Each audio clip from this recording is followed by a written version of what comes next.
Anyway, good morning, everybody. It's so good to see you all. And for those of you, who still have your journals, today is week 4, Fire in the Belly, and you can add to that Igniting Passion as our title.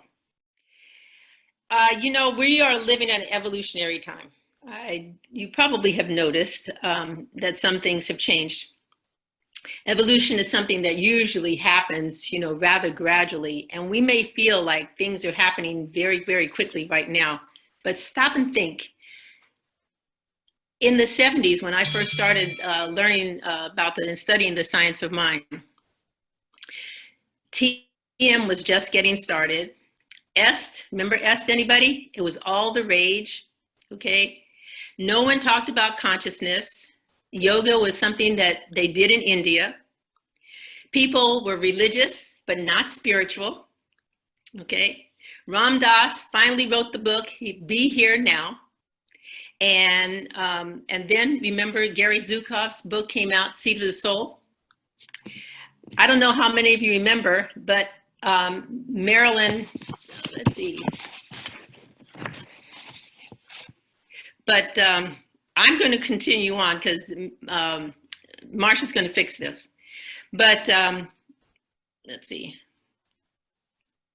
Ram Dass wrote Be Here Now. Oh, and Marilyn Ferguson wrote a book called The Aquarian Gospel. And it was like about ushering in a whole brand new experience of life. And then the Chicken Soup for the Soul books came out by Mark Victor Hansen and Jack Canfield, and they were telling all kinds of wonderful spiritual type stories and stories of people experiencing goodness in their life. And then remember Follow Your Bliss? I mean, people were saying that all the time. It was Joseph Campbell that started us out with that. But gradually, people started talking more and more about spiritual things. And then Wayne Dwyer came along, and people started saying things like, it was Paul Tillich, the Catholic theologian, who said it first. But they picked up on it, and they started saying, we are spiritual beings having a human experience. Remember that? It's been a while since since those words have been uttered, and we can hear them now in a lot of different places, coming from people we never ever expected that they would be saying these things. But gradually, through the 80s and 90s, things started changing, and now we have apps that you can learn how to meditate on. When in the 70s and 80s, it was like, meditate? Who does that? You've got to be strange in order to meditate. But then the quantum physicists came along and told us that there really is a oneness to everything that is, that all life comes from the same thing, the same source. I think we've been teaching that for a while. And I can't tell you how happy we were as ministers in the 90s when the quantum physicists started coming out and making it easy enough for all of us to understand. Because the thing is that what they were teaching was what we had been teaching.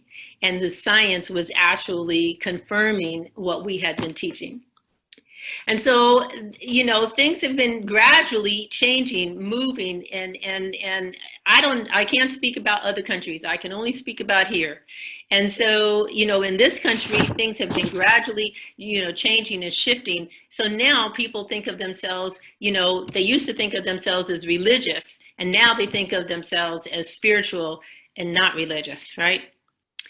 And so at the same time, while all of this has been going on the one side, and many of us have been, a part of all of this, there's also this resistance that's been building, right? This resistance.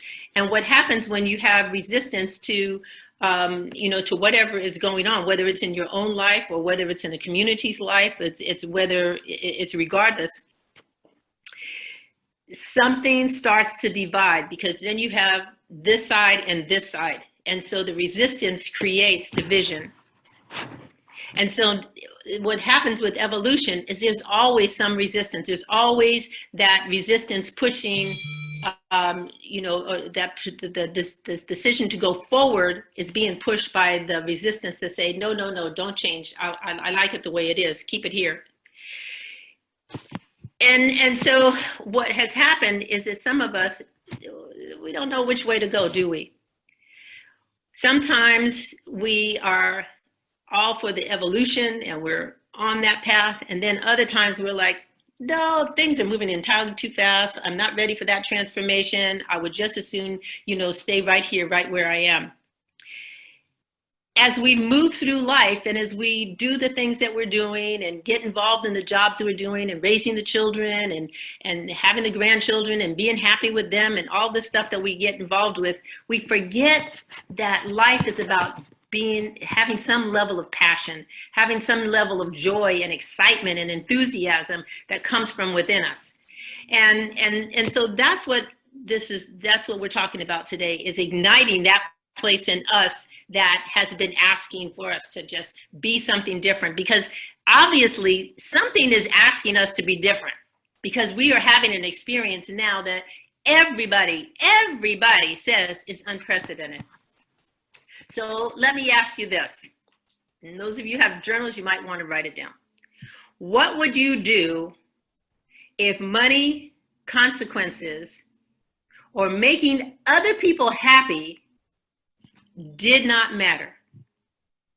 Now, you may want to say, well, I know what if I had enough money, but what if the consequences didn't matter? And what if making other people happy didn't matter? Because that's a really big one too. That's almost as big as the money thing. Some of us, we don't want to do things because, I don't have the money for that. I want to travel, but I don't have the money for that. And yet at the same time, what has happened in our life is that we get the money and we still don't travel, because something in us is still not clicking, right? It's something still missing. That passion is still missing. Maybe it's that we have to keep other people happy in our lives. All right, so the next question. What would you do if you were following your heart's desire and not the practicality of your life? What would you do if you were following your heart's desire and not the practicality of your life?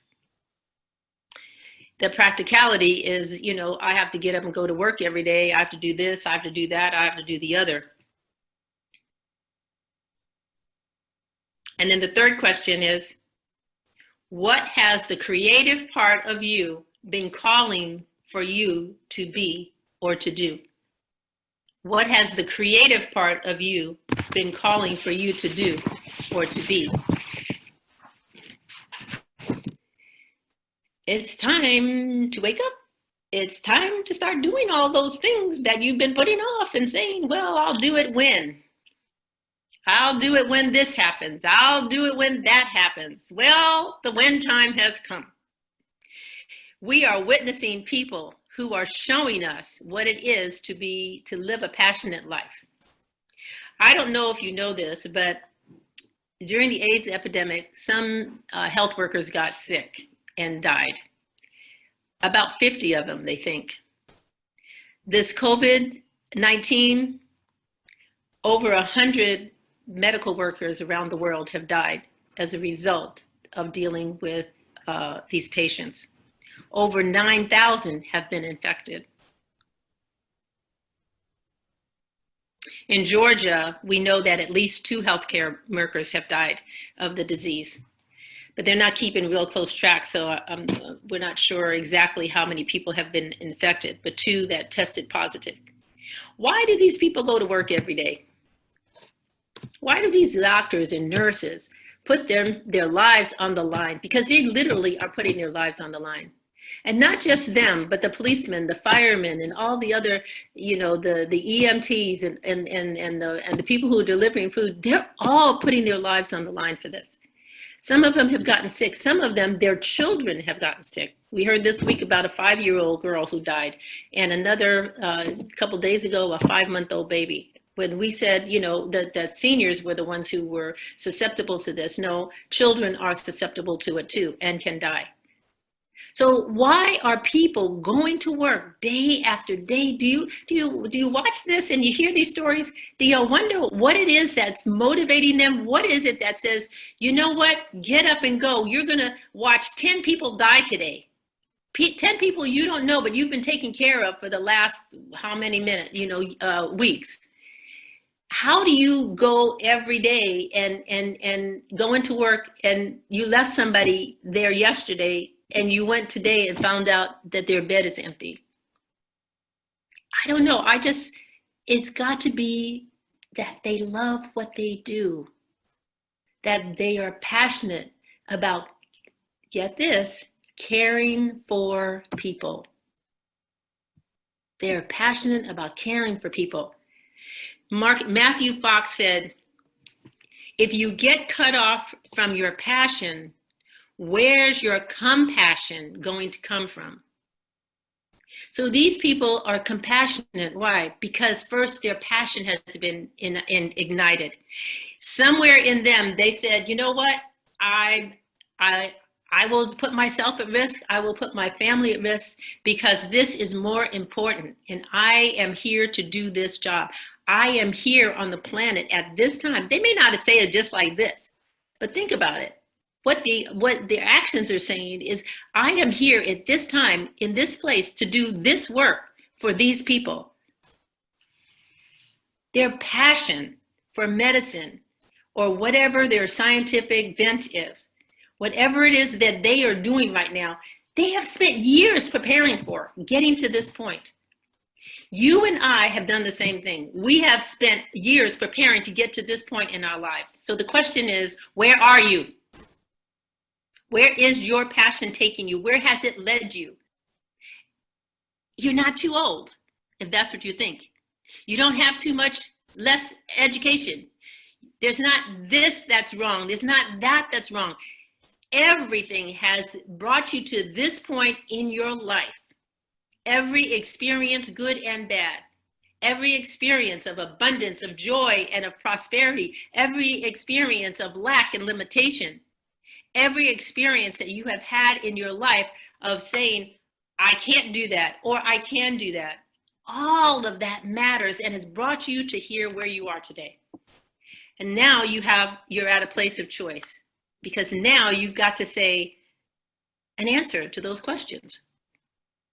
What is it that is for you right now in your life to be doing? I had a woman that I knew in California when I was studying to be a practitioner. And she had a life in business. I don't remember exactly what it was, but she had some kind of life in business. Anyway, she had always wanted to open a preschool. She did so in her 70s, ran it for about 15 to 20 years, and then sold it at a profit. So you see, you're not too old. I don't care how old you are. If you're still alive, there's passion in you. There's fire in you. There's love in you. And there's a love for something that maybe you've been like pushing aside and saying, I'll do it later. Now is the time to get busy doing it. Write it down, figure it out, do what you need to do, but start working on whatever it is that your love, that your passion has been trying to move through you and get you to recognize, realize, and begin to do.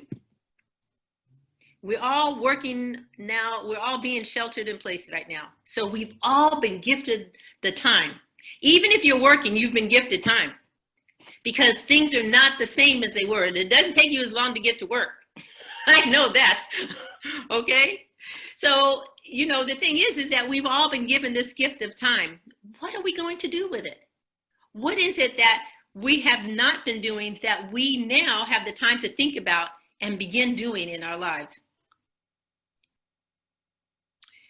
Think about it this way. It's kind of morbid, but it has happened to some people. They have been going along, living their lives, and find themselves being sick. And then they had to go to the hospital.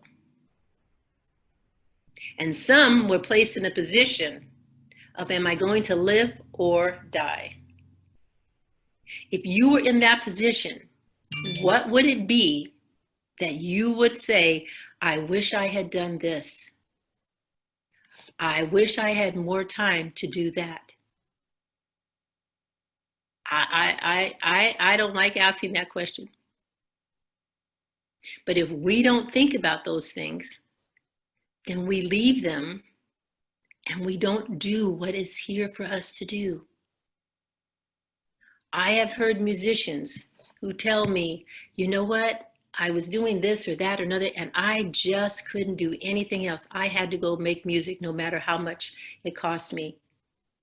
Or an artist who just has to paint or do whatever art they do. Each one of us has something burning in us, some desire, something that has been laying dormant in us. And now's the time for it to wake up. Now's the time for it to be expressed. Now's the time to write that book or sing that song or write that poetry or start journalizing or do whatever. Now's the time, because we've been gifted the time. People have said, pull back, take a notice, look what's happening. We are in an evolutionary time. And when we have an evolutionary time, we have energy that we have access to that we perhaps did not have access to before. So what's your passion? Get rid of the excuses and start living the life that you chose to live, that you came here to live, perhaps. So Ernest Holmes, in his little book, This Thing Called You, this is what caught me when I first started the Science of Mind. This is what led me on my journey to the Science of Mind. When I first studied the Science of Mind, what we were doing, the way you got started was to read This Thing Called You. That was the first book you read. You did not go into the Science of Mind textbook. And I know some of you have bought that book saying, you know, I want to learn the Science of Mind, so I bought the book. Actually, this is a much better book for you to get. But this is how it started. You, like all others, are seeking the joy of living. You wish to be needed, to be loved, and to be included in the great drama of life. This urge is in every individual. It is in everything. The rose exists to express beauty. Root and branch conspire with nature to give birth to blossom. An artist will starve in his garret that he may chisel an angelic form from a slab of marble, compelling the unyielding substance to accept his breath of creation. Not only human beings, but everything in nature is endowed with this creative urge. When moisture is precipitated, the desert receives it with gladness and breaks forth into a song of creation. Making the most of its brief season, it blossoms in joy, storing within its bosom the seed of a future flowering. It is impossible to escape this creative urge. Everything must find fulfillment or perish. So if your life is continuing, now's the time. Don't wait. Find your passion. Ignite that fire that's in you. Because I know if you did not have it, you would not be sitting here listening to this talk today. It's there. You just have to find it. Do you have what it takes? Do you have the desire? Do you have the willingness? Actually, you just have to have the willingness, and the desire will come. I think that's enough for today, don't you? It is so great to see you guys. And so let us just turn within, okay?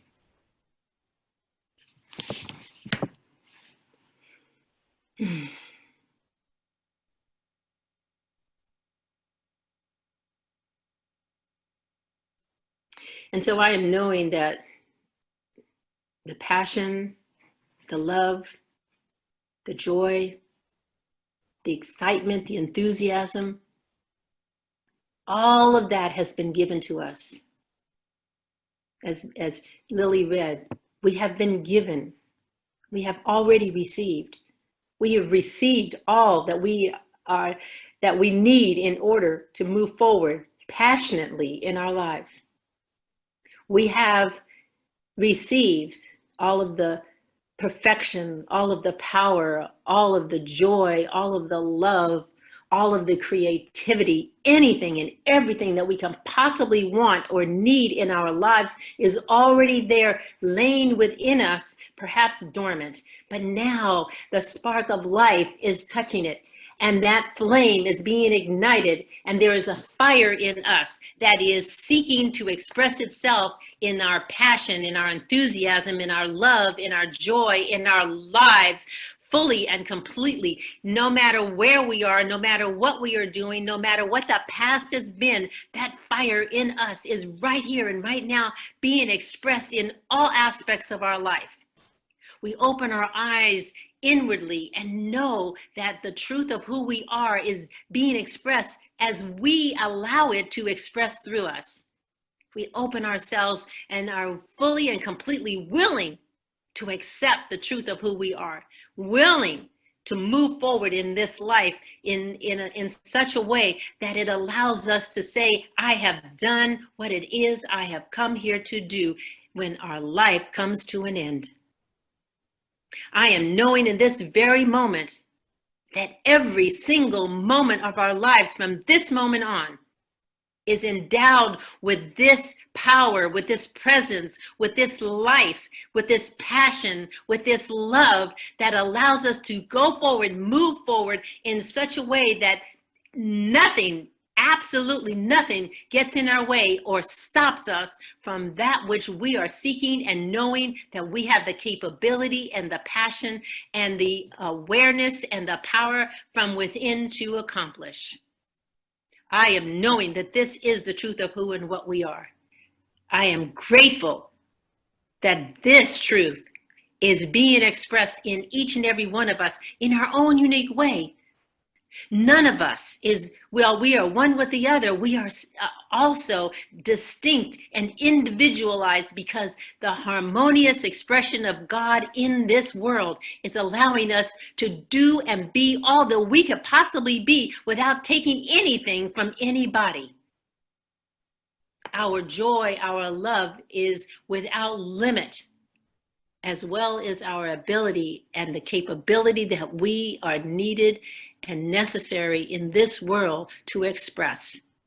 And so with gratitude so overflowing right here and right now, I release this word, knowing that each one of us expresses it perfectly in our own lives.